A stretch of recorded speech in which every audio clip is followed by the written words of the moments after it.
Ever since Skyrim's launch back in 2011, many Bethesda fans wondered if it was possible to actually finish the entire main story of Skyrim without killing and eating Nazim's tasty, tasty meats.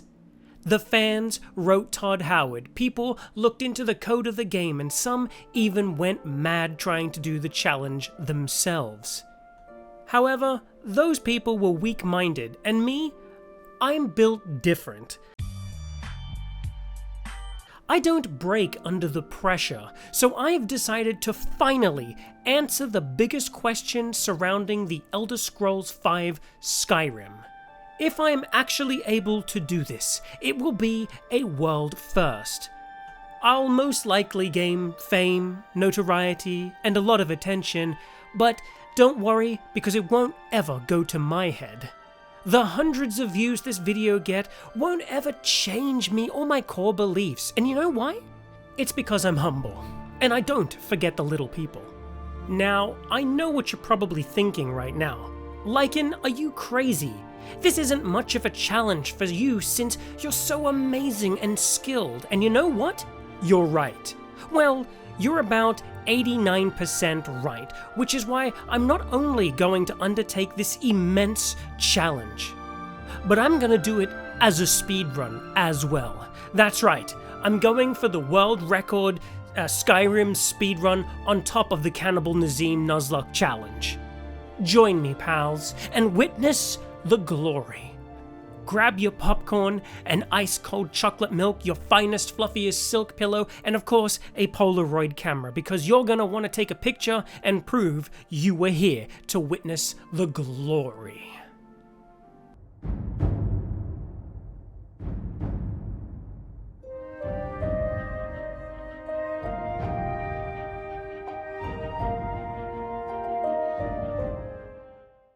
After booting up the game, I was a bit confused, which is rare for me because, like the sun to the planet Earth at about 6 AM, it dawned on me.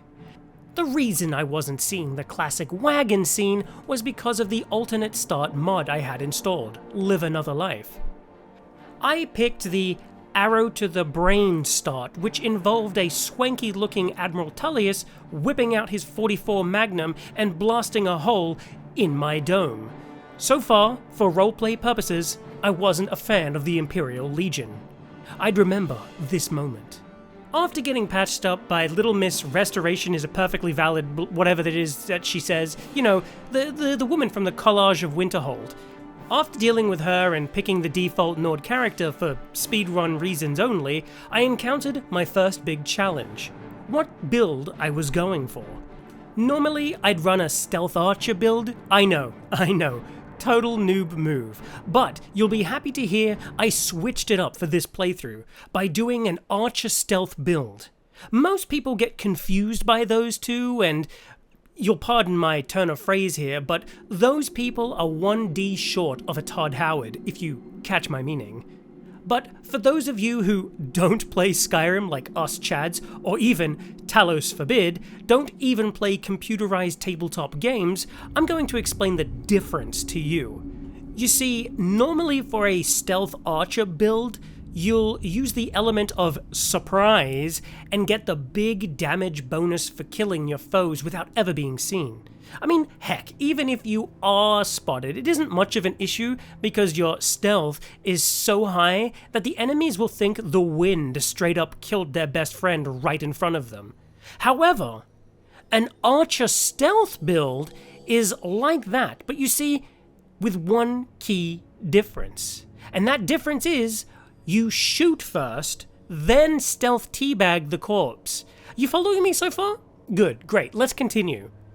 After picking maybe the hardest playstyle you can choose, I marched out of the house I was in. Now, maybe it was the texture pack I installed, or maybe it was the 50 caliber arrow tip that was poisoned, but Riverwood looked a little different. Still, I didn't have time to stand around and figure things out because the desire for Nazim's flesh was rising, as noted by the handy mod I installed in the top right. Normally you can't see this in vanilla Skyrim because Todd Howard thought it would be funny for the player to be surprised when the invisible meter fills up and then their character just leaps forward and starts eating Nazim. Todd Howard, you comical genius, you! Oh, Todd, don't ever change. But you see, this is why most people fail this challenge, because I personally spoke with Todd and the whole crew at Bethesda, and they personally cleared the use of this mod. So, you know, for all you babies out there who think I'm cheating, you know, take it up with Todd, because I have his okay in writing. See? Anyway, first thing is first. We gotta leave Riverwood, but it seems old Lucam over here is having trouble with bandits trying to refund the golden claw he sold to them a week prior. They claim it's actually just a chocolate septum shaped like a dragon claw, but he claims, you know what, it doesn't matter what he told them. Lucam is wonderful, an honest soul, and anybody who dares slander his good name is going to meet the business end of my bow. Sadly, this is an unskippable tutorial side quest, so I gotta do this quickly. I met up with his sister Camillo, who, well, quite frankly, makes me sick. Turns out she's got some new Khajiit boyfriend whom she makes walk around on all fours in some sort of weird, sick fantasy roleplay. Still, I had to push down the anger rising inside of me. I'm a strict man of Talos, you understand, and this is some straight up Debella type stuff right here. Anyways, I did some training with Camillo and learned the basics of combat. And then I rallied the whole town of Riverwood together to kill the Lucam slandering bandits. As I made my way out of Riverwood, I noticed my speedrun time wasn't as good as I would have liked, but also, and more importantly, my Kentucky Fried Nazim craving was high. Now, normally you can lower this by, of course, chowing down on another person, but you'd have to wait until you got the perk at level 4, so I had to get creative. Just outside of Riverwood was a den of rabid wolves, so I quickly made a pit stop over there to get some nice rabid wolf steaks. Now these raw wolf steaks will help lower the craving for flesh, but not by much, so I'd have to do a little grinding at Bleak Falls Barrowed. There, I could grind out a few more levels by killing some pinchy rabbits until I reached level 4 and unlocked the perk that matters for this run. Cannibal. Now I can eat my fallen foes and hold off those cravings for Nazim. Now, I did try to cheese this run by skipping all the way to the final boss fight, but there were a ton of very angry moist lizard people who weren't happy that their favorite swimming hole had dried up in the very hot, arid desert-like conditions that Skyrim is known for. I learned a very important lesson. A dried up leathery Argonian is a very angry and very dangerous foe. After reloading my save, I kept to the way I was supposed to go and eventually found myself in Whiterun. In Whiterun, I spoke with the townsfolk and learned that they were having a bit of a problem. Seems some old dragons disguised as bandits had snuck into town and took their leader, Jarl Bumgruff, hostage. Now, Irileth, the Jarl's housecarl, wants me to sneak in and rescue him. Simple, right? Wrong. Whiterun is home to Nazim, and I was going to need my elite gaming skills to avoid him, because if Nazim spots the player, he just struts his stuff up to them asking if they've ever been to the Cloud District before. It triggers the player to enter a stage of pure rage because they know that he knows that of course they've never been there because they've never even been to Whiterun before. This is their first time in town ever. And once in this frenzied state of mind, the player, as we all well know, just starts eating Nazim right there and then in the town. This is why this challenge is so hard, and nobody has ever completed it before. However, Like I said, I am the greatest gamer to ever live, so you already know I avoided Nazim, busted into the inn the dragons cosplaying and bandits were in, killing them all and rescuing Jarl Bumgruff. As thanks for my heroic deeds, the Jarl appointed me the Thane of Whiterun and assigned Lydia as my housecarl, who appears to have been ingesting a little too much iron in her diet lately. Silly Lydia, you gotta eat your vegetables as well. After that, Lydia and I hit the road. Lydia felt I should stop off at a nearby Legion camp. She said something about her back being sore because of heavy burdens. Look, I don't know. I wasn't really paying attention because the hunger level was rising faster than normal. A delicious smell was in the air. A barbecue. I took her advice and, well, I say I took her advice, but I had to go there anyway for the main quest. I just don't trust the Legion as far as I can throw them, but still, I went to the Legion camp. There, I spoke with Legate Ricketts. She believes the Stormcloaks were having a good old-fashioned Nord cookout, though they said earlier in that week they were washing their hair. Ricketts still believes that they were lying and wants us to sneak in and check it out. So I, of course, took off running, but still made sure to get a few jumping jacks in to train my athletics skill. Strong thighs and tight calf muscles isn't just healthy, it also brings in the ladies. Upon arriving at the Stormcloak camp, the delicious smell from earlier now had a terrible burnt stink. The Stormcloaks... Sorry, I'm getting angry right now. The Stormcloaks were having a cookout all right. But they weren't cooking goats or cow or chimkins. No. They were eating people. And, well, actually, that isn't so bad in of itself. It's how they were cooking. They didn't opt to go for a slow roast, sort of pulled pork type deal. Oh, no. They overcooked everything.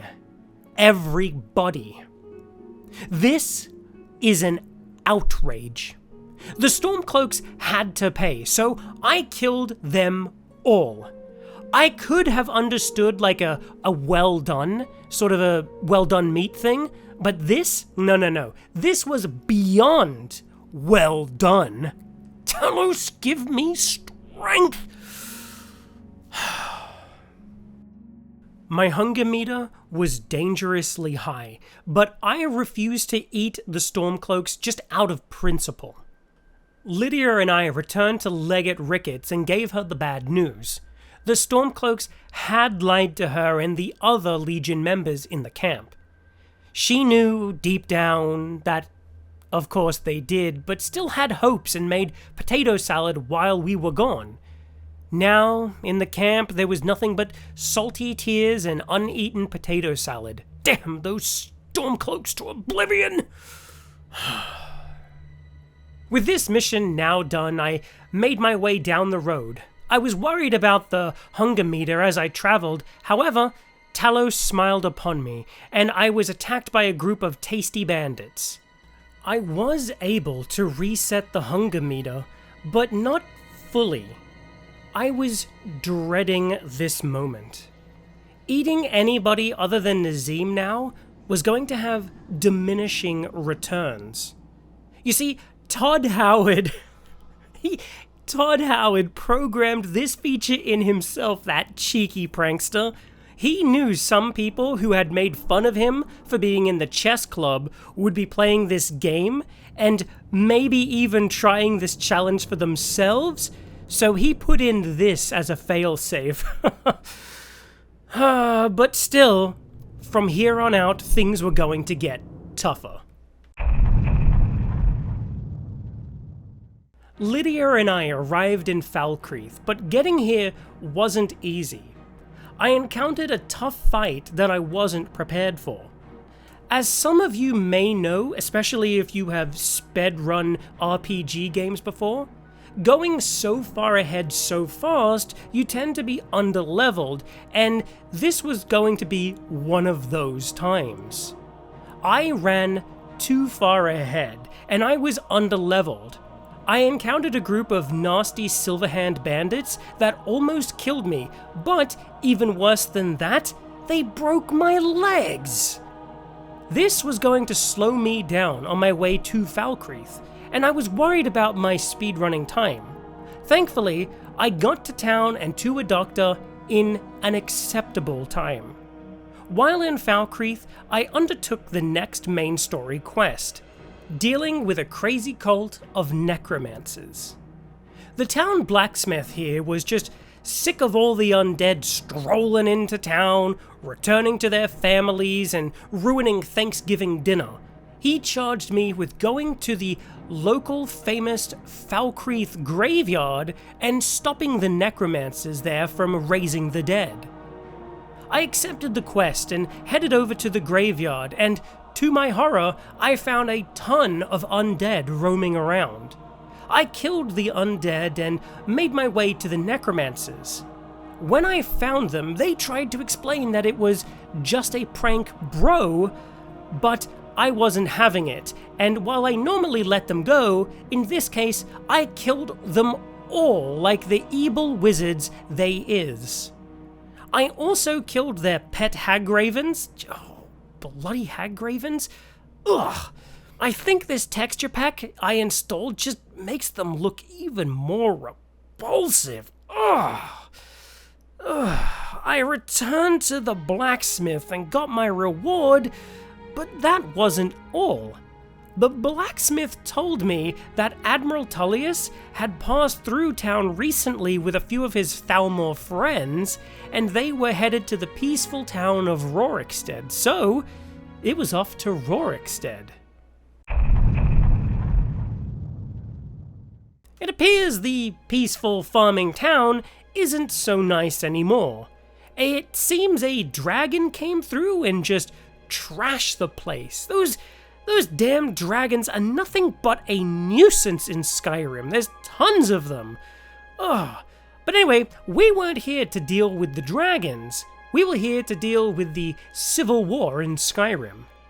I mean, the heck do I look like? Some sort of dragonborn?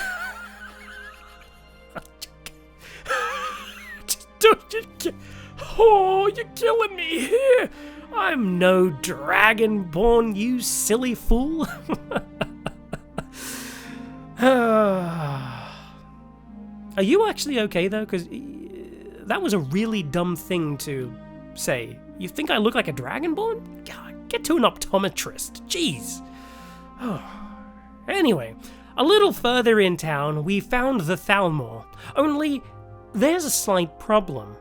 The town guard tells us that the Thalmor arrived in town recently and started making trouble. They didn't flush the toilet after using it, and they didn't say please or thank you, and maybe the worst of all, they didn't rewind rented VHS tapes before returning them. Trust the High Elves to think that they're above common decency. Well, this didn't sit well with either me or Lydia, so we took it upon ourselves to send their butts to Sovngarde or whatever strange, weird afterlife those crazy people believe in.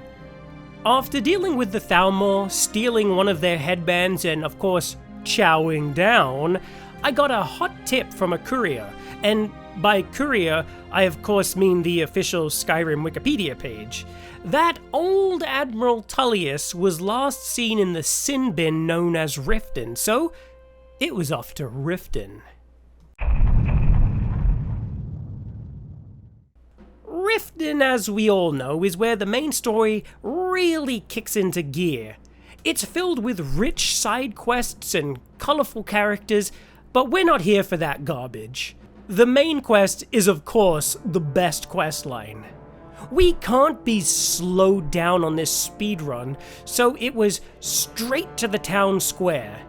After, of course, the town guard shook me down for some gold. I told him I had 2,000 septims, and he said Whoa, buddy, that's just way more gold than I can handle. I thought you'd have something like 15 septims. Okay, never mind, just go inside. Look, I never said Bethesda was great with character dialogue. In fact, I think they're the worst company for it, you know? Okay, look, sometimes they have good character dialogue, but other times it sounds like I swear it's just something I wrote. But anyway, once inside the town square, I was greeted by a greybeard who told me that Part Thorax wanted a word with me, so I had to head up to the throat of the world, and when I did, I was face to face with the dragon Part Thorax. It appears that he knew all about Admiral Tullius and the failing to kill us thing and would be willing to tell us where he is if we join forces with him to take down both the Imperial Legion and the Stormcloak armies, thus ending the civil war in Skyrim. I, of course, said yes, because it's the main quest, and I'm forced to say yes, so, you know.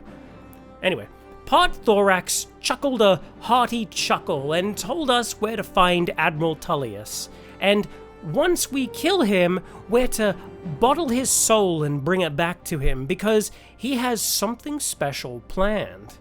So we headed on over to Honningbrew Meadery, where Tullius awaits. Once we arrived, the guards asked us to hand over all our weapons. Now, most players of Skyrim, like the total filthy casuals they are, often do just hand over all of their weapons, but the true hardcore PC Master Race gamers like ourselves know to keep some weapons tucked away between our butt cheeks. And why would we do such a thing? Because we know what's all about to go down in this part of the main quest. So we hand over some of our weapons and waddle our way over to Admiral Tullius, being very careful to keep our cheeks tight. And once he spots us, he can hardly believe his eyes. He blasted our dome with a 50 caliber hollow point arrow tip. Nobody should have survived that. But we did. And you know why we did? Because we're the main character of Skyrim and have plot armor. Oh yeah. After hearing this, explanation, old Tullius just loses his mind and attacks us. We whip our weapon out, drink as much skooma as we can handle, and kill everybody in the meadery. Many try to take us down, but of course, none succeed. After 360 no-scope killing Tullius, we take his fancy armor and put it on, and after that, we take his soul into a bottle and return to Part Thorax. Sadly, I couldn't eat anybody inside the Honningbrew Meadery because of witnesses, so the hunger meter was dangerously high. Mr. Thorax can hardly believe it. None of his greybeards could accomplish what we just did alone. So, Part Thorax uses the soul to upgrade the greybeards' level cap, and teaching them new shouts such as Rock It Launch and Auto Repair. Some very powerful shouts indeed. After that, Part Thorax sends us off to take out the first foe, Alfred Stormcloak at Windhelm. Normally, I never actually choose to kill Alfred Stormcloak because I think he's a pretty chilled out dude, but for roleplay purposes, I'm going to kill him because his troops burning all of that tasty meat back in the camp it makes me sick, so he has to die. I headed towards his base, making sure to continue my acrobatic jumps. I called it athletics earlier, and truth be told, it's haunted me ever since I said it. So I've decided to come clean and admit my mistake. Some of you may not have even noticed, but the other half of you did, and that's not cool. I hope one day you can learn to forgive me. make sure to give this video a big like if you forgive me, and also leave a comment telling me if you forgive me, because most likely I'll not notice that thumbs up you did, so, you know, better safe than sorry. Also, if you could just send this video to all your favorite doctors and your favorite mailman and of course your parents, man, that would just be great.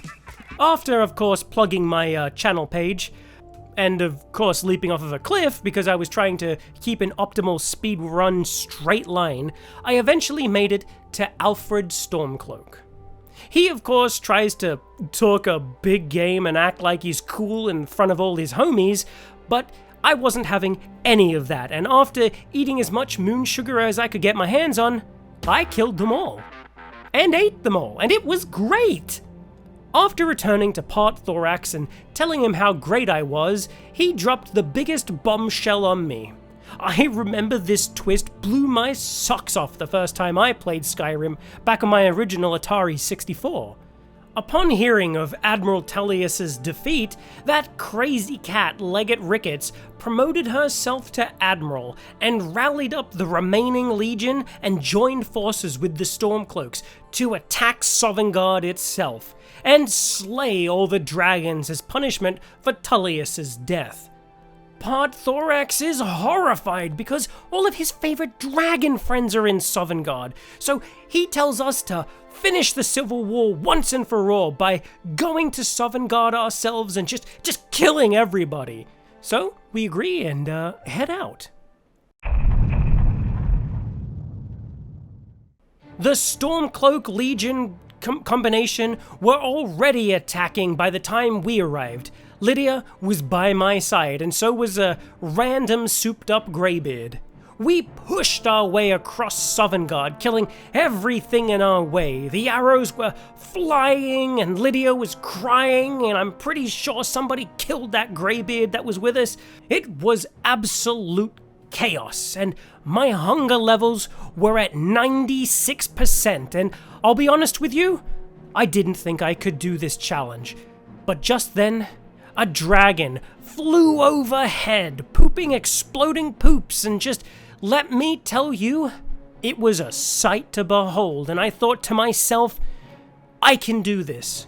Todd believes in me, and so do my tens of hundreds of subscribers. And suddenly, I found renewed hope. That, or it was gas. It was really hard to tell at this point, but I pressed onwards and upwards and forwards and backwards and all the other directions possible. I pressed onward.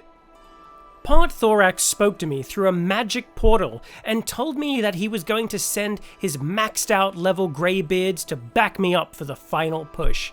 I ran as fast as my little legs could carry me, killing any and all Stormcloak or Legion scum in my way.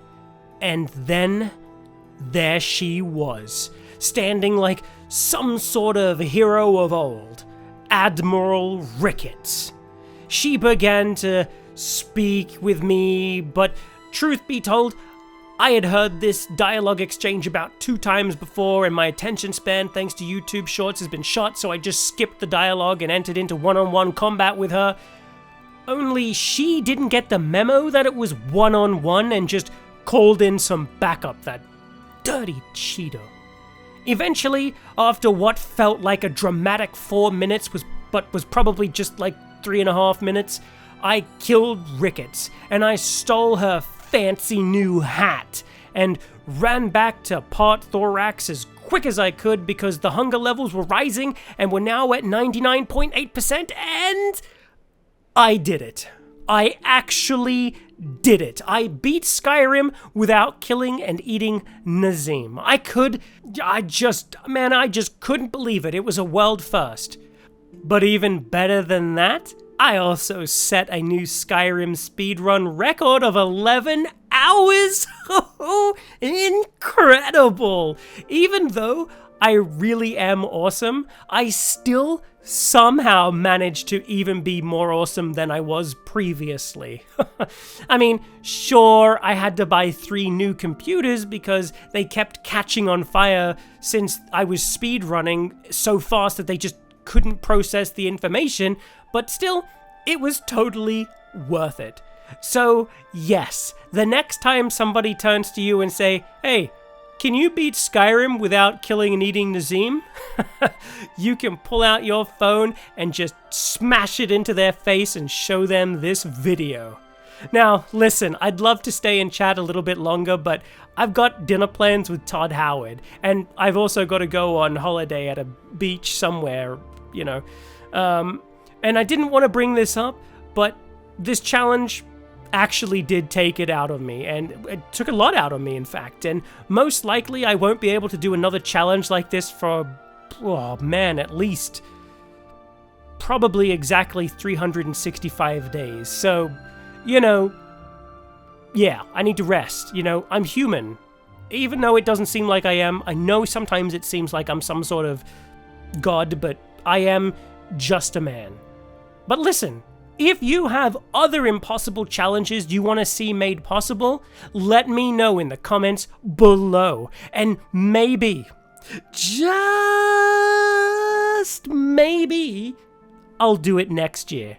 Also, if it wasn't totally, screamingly obvious, April Fools, pals!